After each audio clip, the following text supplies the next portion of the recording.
Receiving specialist medical treatment in regional areas is difficult at the best of times, but the COVID pandemic has made such access harder than ever before. A lack of commercial flights too means that demand for specialist medical transport has skyrocketed, with one not-for-profit organisation in particular doing its best to fill the void. The skies have been sparse since the pandemic began, but if you look closely enough, you might see one of these. It's a Little Wings flight, and they come and go from Sydney a number of times a day, continuing to deliver precious cargo, children in need of life-saving treatment. Prior to COVID, we were doing between 12 and 15 flights per week, but now we're seeing as many as 28 flights in a week. And I suppose it tells us that the demand is there, but it also means that there's a lot of families that aren't getting the support they need. 10 volunteer pilots work around the clock to help ease the strain on regional health services. They may be small, but they're determined, and they've helped 1,000 children receive medical care in the past year alone. Words can't even bring it to it, how great it feels to be able to help and see the families get the care they need. After a refuel and a pilot change, we climb aboard for the next leg of the journey. Let's do it. Got this. It's mid-afternoon, but there's still plenty more to do. Little Wings services 55 regions across New South Wales and the ACT.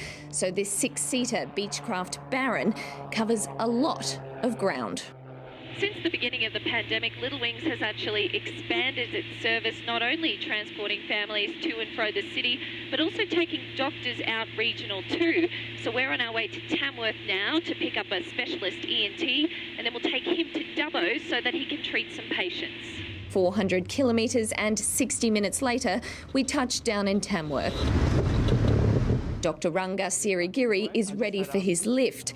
Previously, he was driving several hours between regional towns to treat patients in need. This is very vital, especially for the regional patients and the regional specialists, where you don't have access to the commercial flights. Transporting specialists is now a pillar of the Little Wings service. With commercial flights on the back burner, it's become a fast and free alternative for dozens of health workers. The number one thing it brings for us and our patients is certainty. It's knowing that we can actually run these clinics and there's not going to be hiccups, we're not going to have to cancel. The sun has gone down by the time we reach Dubbo, where the Talib family is there to greet us. Their son, Akil, born with a club foot, needed major surgery, only available in Sydney. The family had been driving 7 hours each way for consultations. When my wife and my son returned back home, everything arranged with Little Wings. My family turned back home safe, happy, and everything went well. I'll see you soon. Thank you so much. Another family who've been helped by a service connecting the regions to the cities, all in a day's work. Amelia Dunn, SBS World News.